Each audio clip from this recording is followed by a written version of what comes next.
Bien-aimés frères et sœurs, vous connaîtrez la vérité et la vérité vous affranchira. Ça, c'est pas moi qui le dis, c'est la Bible qui le dit. Mais moi, je vous dis mieux. Vous connaîtrez la vérité historique, notamment celle de vos ancêtres kémites, et vous aurez une vision globale de ce que c'est que la vraie souveraineté politique. J'ajoute, vous reviendrez à la spiritualité africaine ancestrale et vous comprendrez les enjeux de l'indépendance économique. Et pour terminer, vous accepterez votre identité culturelle kémite et vous obtiendrez deux choses. La première, c'est la paix. La seconde, c'est le développement, à une condition. L'unité de toute l'Afrique noire, l'unité de tous les Noirs du monde entier.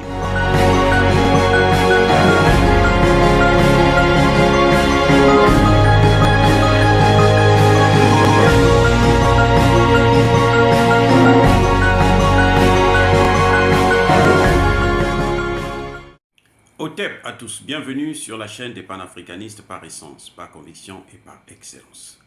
Celle des citoyens kémites par nécessité et obligation de combat.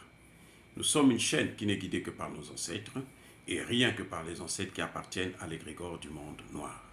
Par conséquent, nous ne croyons en aucun Dieu venu de l'étranger. Toutefois, cette vidéo n'est aucunement destinée à inciter à la haine ou à la violence, car nous menons un combat qui est d'abord et avant tout spirituel, intellectuel et démocratique. Ensuite, il est politique, géopolitique et géostratégique. Contre l'impérialisme, le colonialisme, le néocolonialisme et l'endocoloniat, qui sont tous qualifiés de crimes contre l'humanité. Nous menons ce combat sur la base du principe fondamental que nous avons hérité de nos ancêtres kémites, qui est celui de la Mahat, c'est-à-dire solidarité, vérité et justice. Vous êtes donc en droit de connaître la vérité. Et nous avons l'obligation de vous dire la vérité, rien que la vérité, afin que justice soit rendue au continent africain. Et ça, c'est notre modeste contribution dans cette noble lutte en faveur de la souveraineté, la dignité, la solidarité et l'unité africaine. Ça, c'est ce que nous appelons le panafricanisme.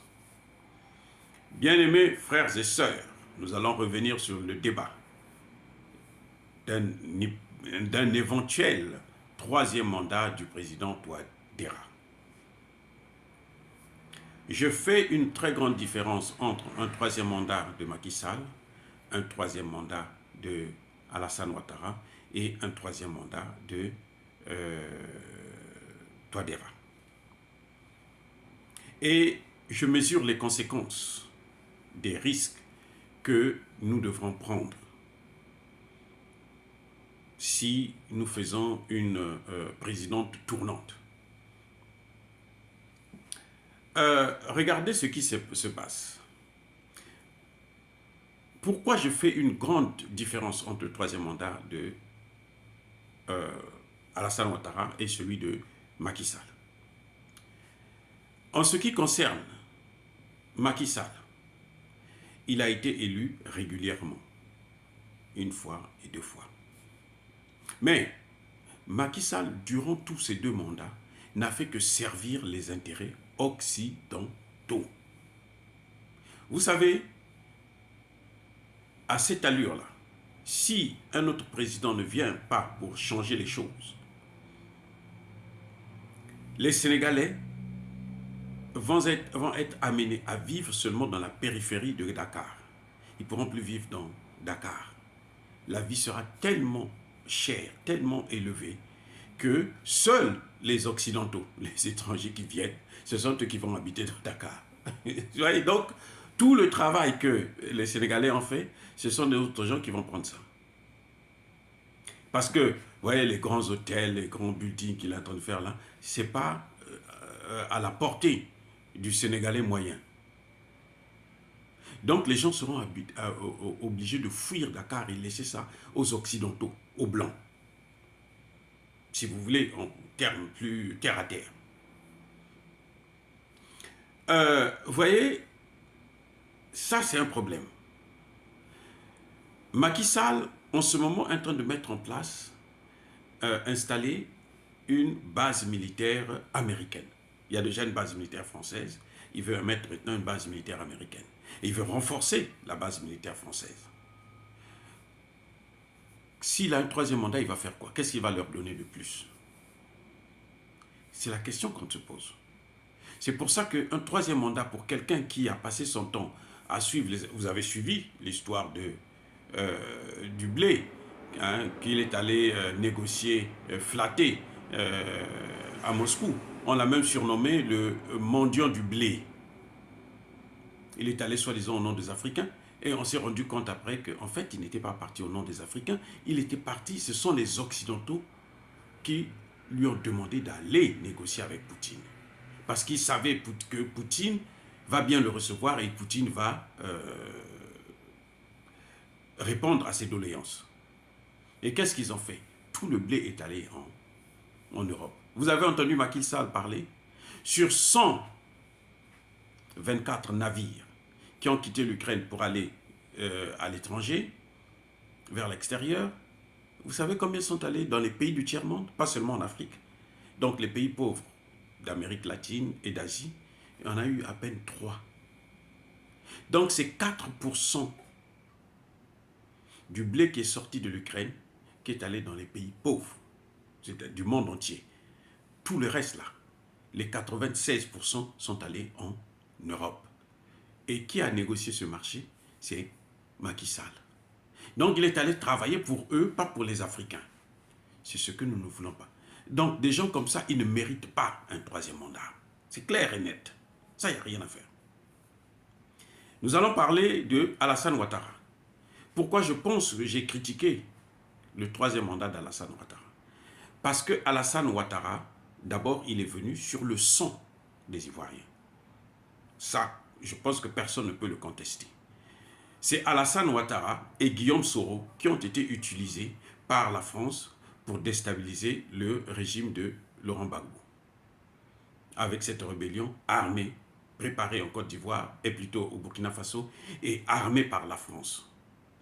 Guillaume Soro, aujourd'hui, il a beau tourner partout là où il parle, là, il a le sang des Ivoiriens dans ses mains, comme Alassane Ouattara.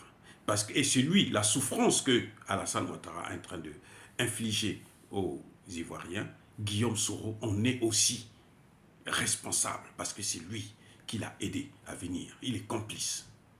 Même si entre eux, ils ont maintenant des problèmes, mais en tout cas, Guillaume Soro est responsable. Donc, monsieur vient sur la base du son, monsieur passe son temps à servir les Occidentaux, à déstabiliser la sous-région pour le compte de la France. Les sanctions au Mali, les mercenaires. Vous savez, la Côte d'Ivoire et le Mali, ce sont des pays frères. Donc, je vois pourquoi les Ivoiriens vont aller semer le trouble, déstabiliser le Mali. Si ce n'est pas la demande de la France, ça c'est une évidence. C'est pour ça que le dossier a été amené au niveau des Nations Unies. Eh oui, Alassane Ouattara est allé se plaindre, mais c'est vous qui m'avez envoyé. Et j'ai pris mes hommes, je les ai envoyés, aidez-moi à les ramener. Voilà là où se situe le problème. Donc, il a passé son temps à servir le métro ivoirien en construction. Combien la France a demandé? 1000 milliards. Alors que ce métro-là, les Chinois pouvaient le construire avec 150 milliards. Ça veut dire quoi? Ça veut dire que Alassane Ouattara est en train de jeter l'argent des Ivoiriens à la fenêtre. Bon, Alassane Ouattara est en train de renforcer la présence militaire française en Côte d'Ivoire. Aujourd'hui, plus Alassane Ouattara met le temps, plus les Ivoiriens sont sous la tutelle complète, la domination de la France. C'est la France qui contrôle maintenant même les rues dans la capitale, dans Abidjan et puis dans certaines parties du pays. On a des vidéos où les jeunes se plaignent que, bon, mais écoutez, c'est quand même notre pays, c'est pas à des Blancs de venir nous contrôler nos pièces d'identité, ainsi de suite. Nous ne sommes pas en France. Donc, un type comme ça, si vous lui donnez un troisième mandat, c'est pour déstabiliser toute la région. Et oui, c'est pour enfoncer la mainmise de l'Occident, la France et les États-Unis sur la Côte d'Ivoire. Maintenant que même les Américains sont en train de s'installer en Côte d'Ivoire. Il y a un problème là, sérieux. Les sanctions contre le Mali, c'est la Côte d'Ivoire. Il y a un problème. Et la Côte d'Ivoire le fait pour qui? pour les intérêts, même pas des Ivoiriens, mais pour les intérêts de Emmanuel Macron de la France. C'est un problème. C'est différent de Touadéra. Touadéra a pris 2 mandats. Et, bon, visiblement, il veut un 3e mandat. Très bien. Mais pour faire quoi? Touadéra est arrivé. Vous savez, pour les gens de ma génération, donc entre 50 et 60, pour les gens de la cinquantaine, les Centrafricains de mon âge, ils n'ont connu que la déstabilisation. Ils n'ont connu que l'insécurité. Ils n'ont connu que des problèmes. Les gens de mon âge, donc ils naissent dans des problèmes, ils grandissent dans des problèmes, et si ils ne font pas attention, ils vont même vieillir dans des problèmes. Vous voyez ce qui est en train de se passer. C'est ça le problème. Et donc, parce que il y a 2 présidents qui ont essayé de faire les choses comme il se doit en Centrafrique. Il y a le premier président, Boganda, et puis il y a Archange. Donc Boganda a été tué parce que, bien entendu, c'est sa volonté de souveraineté, il a été tué. Et depuis là, jusqu'à Archange, Touadéra, c'est l'insécurité, l'instabilité. Au Centrafrique, là, quand vous creusez, dans votre parcelle à vous, hein, vous creusez, même un trou pour prendre l'eau, quoi, à partir de 2 mètres, ça ne vous appartient plus, c'est pour la France, même pas pour le Centrafrique, pour la France. Et c'est la Constitution qui leur donne la possibilité de se maintenir dans ces accords. Regardez ce qui s'est passé. Quand Touadéra vient pour prêter serment, son prédécesseur, l'ancienne présidente, on lui apporte des dossiers antidatés, on lui demande de signer pour imposer ça à Touadéra. La cérémonie d'investiture a commencé en retard parce que la dame refusait. Ils sont allés refaire d'autres papiers qu'ils ont amenés à Touadéra. On lui dit, ils ont antidaté ça, ils disent à Touadéra, signe ça d'abord avant de prêter serment. Touadéra prend, il dit, je veux lire, il donne à son conseiller prend, il lit, il déchire le papier. Vous voyez, donc, ce genre de président-là, on n'en trouve pas n'importe comment. On n'en trouve pas n'importe comment. Parfois, ils n'arrivent qu'une seule fois dans votre vie. Donc, il faudrait qu'ils terminent le travail et puis les autres viennent maintenant, ils peuvent continuer. C'est des cas comme ça. Parce que ce n'est pas le nombre de mandats, ce n'est pas la démocratie qui nous importe. On s'en fout de la démocratie. Ce qui compte pour nous, c'est nos intérêts, nos besoins. Est-ce qu'on va régler nos problèmes ou on ne va pas le faire?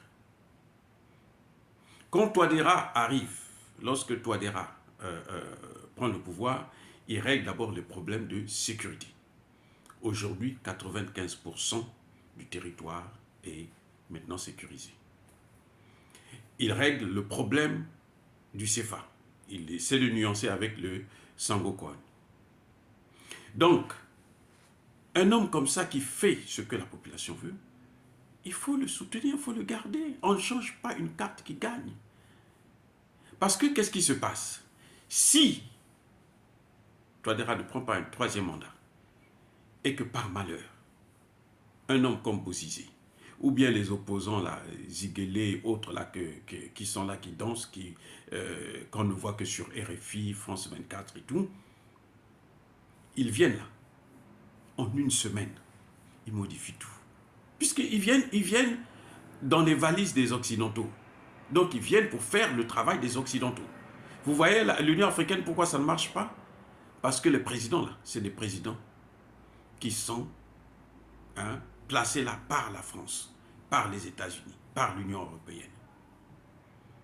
Et ce qu'il y a le plus gros problème, c'est quoi? C'est que, pourquoi je dis qu'il ne faut pas prendre un tel risque?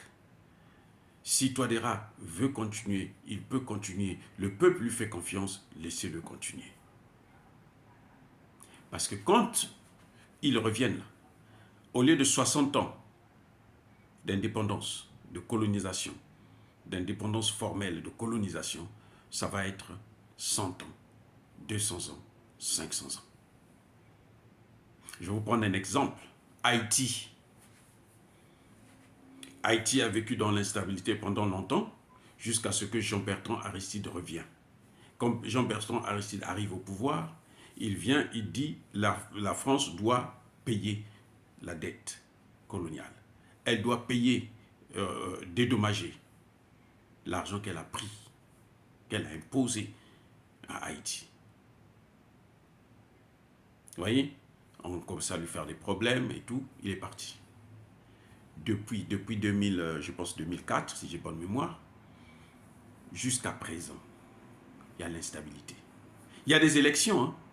Et là-bas, c'est encore pire. Là-bas, ce n'est pas que tu ne peux pas avoir 2 mandats successivement. Tu fais un mandat, tu pars, quelqu'un d'autre vient, et puis si tu veux, tu reviens encore, tu postules, et si tu gagnes, à ce moment, tu fais ton 2e mandat. Mais là, il y a l'instabilité. Aujourd'hui, le pays est livré aux gangs par ces mêmes Occidentaux. Et vous savez, les maîtres de ces gangs-là, parmi ces maîtres de gangs, vous avez des sénateurs comme Lambert, que j'ai connu d'ailleurs très bien, ou bien le président Martelly, que je connais, lui aussi a des gangs. Donc, quand Martelly était là, en fait, il servait les Occidentaux. Mais vous voyez, ça dit que pour trouver un président, donc depuis Jean-Bertrand Aristide jusqu'à aujourd'hui, Haïti n'a pas encore eu un président indépendant, souverain, un souverainiste. Il n'y en a pas. Tous ceux qui sont passés là, qui l'ont succédé, malgré les élections là, ils ne sont pas des présidents crédibles. Ils ne servaient que les intérêts des Occidentaux. Voilà le risque que nous devons prendre, que je pense que nous ne devons pas prendre, parce que le problème de limitation de mandat, ce n'est pas notre affaire. Le problème pour nous, c'est qu'est-ce qu'on veut faire avec son mandat. Un 2e, un 3e mandat, qu'est-ce qu'on veut faire avec? Le Mali, regardez le Mali là, hein? Pendant 30 ans, il y a eu d'abord Konaré qui était là, 2 mandats, légalement, hein, il est parti. Il y a eu ATT, 2 mandats, il est parti. Il y a eu le dernier là qui vient de mourir là, Ibeka. Il y a eu des élections. L'instabilité est toujours là. La souveraineté n'est pas. Les Ivoiriens, les Maliens ne faisaient que souffrir.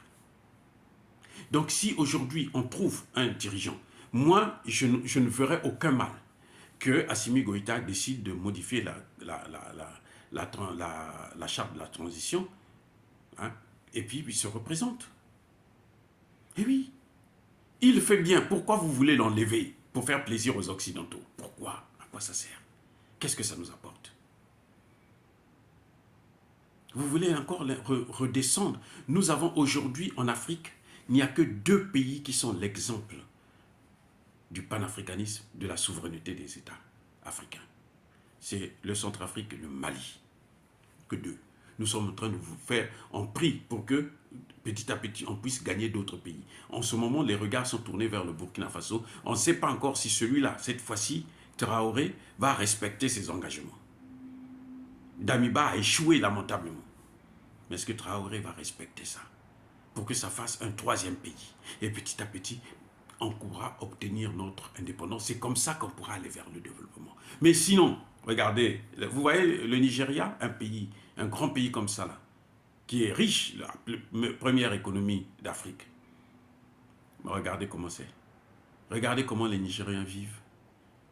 Le Nigeria, là, vous avez des laboratoires où les Occidentaux, les Américains, sont en train de faire des recherches biologiques. Pour tuer qui? Les Africains. Pourquoi? Parce que le président, là, il est élu, là, mais il ne vaut rien, il est là pour servir les Occidentaux. Eh oui, les gars, on ne trouve pas ces gens-là, comme ça, là. Pour mes sœurs, je vous conseillerais, si vous avez des problèmes avec votre mari, si vous pouvez les régler, réglez-les avant de regarder un autre homme ou de regarder une autre femme pour les hommes. Parce que celui qui vient là, vous ne le connaissez pas. vaut mieux garder, conserver, arranger ce que vous avez, que d'attendre quelqu'un d'autre qui va venir et qui va parfois vous faire le pire. C'est pour ça que je dis, un troisième mandat, c'est pour quoi faire? Eh oui, un troisième mandat, c'est pour quoi faire? On est déjà dans une situation difficile au Tchad. On ne sait pas qui va prendre le contrôle, si c'est les Français ou si c'est les Américains. Parce qu'ils se battent tous de morceaux. Est-ce que Idriss Déby va changer de position pour s'engager maintenant dans la voie de réformateur, comme la population le veut, c'est-à-dire faire venir l'armée russe pour aider à sécuriser le pays? Parce que ce soit Succès Masra, ceux qui supportent Succès Masra sont en train de supporter indirectement les États-Unis et la France. Ceux qui supportent Idriss Déby soutiennent pareil. Donc ce qui est important pour nous, c'est soutenir des idées, soutenir, donner une ligne de conduite au président et qu'on puisse le suivre. Donc le troisième mandat, il faut me résumer, parce que je ne veux pas être trop long, le troisième mandat sert à quoi? C'est la question que nous devons poser. Qu'est-ce qu'il va faire avec un troisième mandat? Qu'est-ce qu'il a fait avec le premier et le deuxième? On fait le bilan. Si on voit que le bilan marche, on peut le reconduire. Si on voit que ça ne marche pas, on enlève, c'est tout à fait normal. Au Centrafrique, les opposants, là, ils sont allés organiser dans certains villages là, des manifestations contre Touadéra, pour ce fameux changement de la Constitution, le référendum. Vous savez quoi? On leur a jeté des excréments à la face. Il y a des moments qui se sont déshabillés pour les maudire. Parce que les gens ont trop souffert, les gens veulent maintenant la paix. Celui qui connaît le goût du sang, sait quelle est la valeur de la paix. Je répète, celui qui connaît le goût du sang, celui qui connaît le goût de l'instabilité, sait quelle est la valeur de la paix. Donc voilà, est-ce que c'est inciter à la haine ou à la violence? Non, il y a ma colère, il y a ma lembe. Soyez bénis par le Dieu de Kémit. Je persiste et je signe. Et que ceux qui déstabilisent, qui pillent le continent africain, qui persécutent les Africains, notamment les panafricanistes, puissent être foudroyés, écrasés, punis et maudits par le Dieu de Kémit et par nos ancêtres angélisés. Je dis et j'assume. Eux, ils marchent par la foi et non par la vue. Mais moi, je vous conseille vivement de marcher par la connaissance scientifique et historique, notamment celle de nos ancêtres kémites, par les cinq sens et par l'intelligence. À vous, Mapia.